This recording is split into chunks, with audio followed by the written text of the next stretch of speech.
Hello everyone, আজকে আমরা Indian polity and কনস্টিটিউশনের খুব ইম্পর্টেন্ট দুটো টপিক নিয়ে ডিসকাশন করব। একটা হলো রুল অফ ল আর একটা হলো procedure established by law. Rule of law কথাটার মানে হলো আমাদের দেশে কোনো শাসকের শাসনে দেশ চলে না, আমাদের দেশে আইনের শাসন চলে। নোবডি ইজ অ্যাবভ ল, কেউই আইনের ঊর্ধ্বে নয়। অর্থাৎ আমরা যদি আইন ভাঙি তাহলে আইন অনুযায়ী আমাদের এগেনস্টে কিন্তু অ্যাকশন নেওয়া যেতে পারে এবং সেই অনুযায়ী আমাদের শাস্তি হতে পারে। কেউই আইনের ঊর্ধ্বে নয়, nobody is above law. Article 14-এ এই কনসেপ্টের কথা বলা আছে, equality before law, equal protection of law. আর এই কনসেপ্ট আমরা ইউকে থেকে নিয়েছি। ইউকের একজন বিখ্যাত পলিটিক্যাল অ্যানালিস্ট যার নাম ছিল এভি ডাইসি, তিনি প্রথমে এই কনসেপ্ট দিয়েছিলেন যে কেউই আইনের ঊর্ধ্বে নয়, নোবডি ইজ অ্যাবভ ল।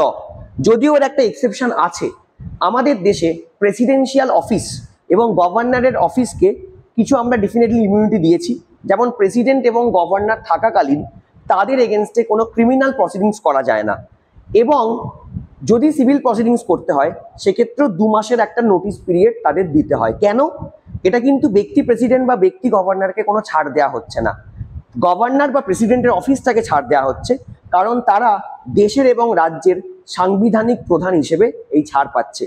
একজন প্রেসিডেন্টকে যদি অ্যারেস্ট করা হয়, একজন গভর্নরকে যদি অ্যারেস্ট করা হয়, তার এগেনস্টে যদি কোনো ক্রিমিনাল প্রসিডিংস করা হয় সেটা দেশের জন্য ভয়ানক। সেই কারণে এই ছাড়টা দেওয়া হয়েছে। এই ছাড়ের কথা আর্টিকেল 361-এ বলা আছে। আদারওয়াইজ আমাদের দেশে আইনের ঊর্ধ্বে কেউই নয়। আমরা দেখেছি আমাদের অনেক মুখ্যমন্ত্রী, আমাদের অনেক বলিউডের অ্যাক্টর, তাদেরকেও কিন্তু গ্রেপ্তার করা হয়েছে বিভিন্ন সময়, কারণ আইনের ঊর্ধ্বে কেউ নয়। তার রিলিজিয়ান, তার ইকোনমিক স্টেটাস, সেগুলো ম্যাটার করে না এই ক্ষেত্রে। যদি প্রসিডিওর এস্টাবলিশড বাই ল এর কথা বলি, এই কনসেপ্ট জাপান থেকে নেওয়া হয়েছে। আর্টিকেল 21-এ বলা আছে একজন মানুষের রাইট টু লাইফ এবং পার্সোনাল লিবার্টি থেকে তাকে যদি ডিপ্রাইভ করা হয় সেটা অবশ্যই আইন মেনে করতে হবে। অর্থাৎ আজকে যদি তুমি রাস্তা দিয়ে হেঁটে যাও, পুলিশ কিন্তু তোমাকে আরবিটারিলি, মানে তার ইচ্ছে মতো অ্যারেস্ট বা ডিটেন করতে পারবে না। যদি পুলিশ তোমাকে অ্যারেস্ট করে, ডিটেন করে, কারণ অ্যারেস্ট বা ডিটেন করা মানে হলো তোমার article 21 right to life violate হচ্ছে। সেটা হতে পারে তখনই যদি পুলিশ বা যে কোনো এক্সিকিউটিভ প্রপার আইন মেনে অ্যারেস্ট বা ডিটেন করে।